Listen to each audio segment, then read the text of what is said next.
Dengarkan cerita Timun Mas, cerita anak dari Jawa Tengah.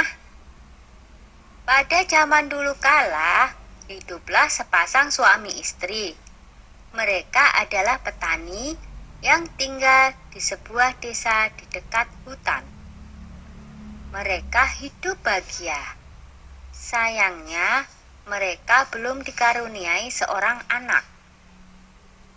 Setiap hari mereka berdoa kepada Yang Maha Kuasa agar segera dikaruniai seorang anak. Suatu hari, seorang raksasa melewati tempat tinggal mereka. Raksasa itu kemudian memberi sebuah biji mentimun. Tanamlah biji ini, nanti kau akan mendapatkan seorang anak perempuan, kata raksasa. Terima kasih raksasa, kata suami istri itu.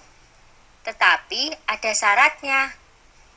Pada saat usianya 17 tahun, kalian harus serahkan anak itu kepadaku, saut raksasa.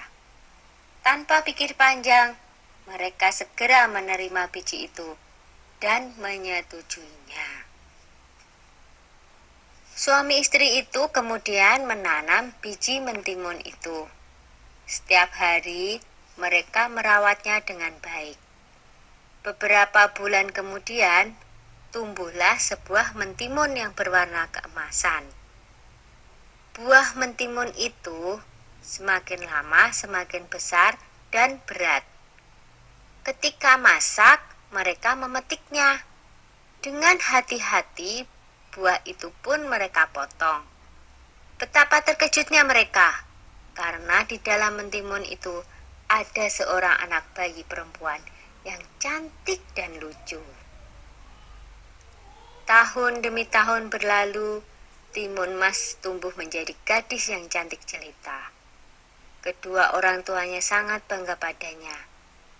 Tapi mereka juga takut, karena pada usia 17, mereka harus menyerahkan timun emas kepada raksasa, sesuai dengan perjanjian mereka. Ketika timun emas berumur 17 tahun, si raksasa datang. Pak Tani berkata, "Tunggulah sebentar, timun emas sedang bermain. Istriku akan memanggilnya."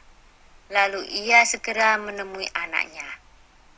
"Anakku, ambillah ini," kata Pak Tani sambil menyerahkan sebuah kantong kain. "Ini akan menolongmu melawan si raksasa. Sekarang, larilah secepat mungkin." Timun Mas pun segera melarikan diri. Raksasa segera berlari mengejar Timun Mas. Raksasa semakin dekat. Timun Mas segera mengambil segenggam garam dari kantong kainnya. Lalu, garam itu ditaburkannya ke arah raksasa.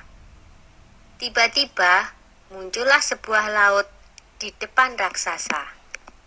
Dia terpaksa berenang dengan susah payah. Timun Mas berlari lagi, tapi kemudian raksasa berhasil mendekatinya. Timun Mas kembali mengambil benda ajaib dari kantongnya dan dilemparkannya ke arah raksasa.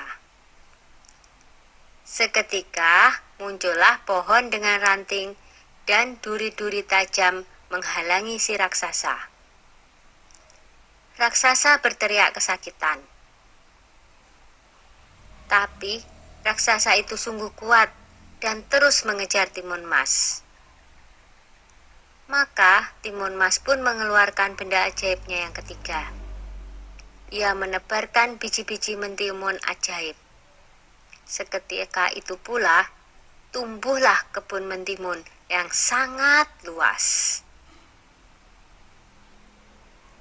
Sampai akhirnya, Timun Mas melemparkan benda ajaib terakhirnya, yaitu segenggam terasi udang yang berubah menjadi danau lumpur yang sangat luas.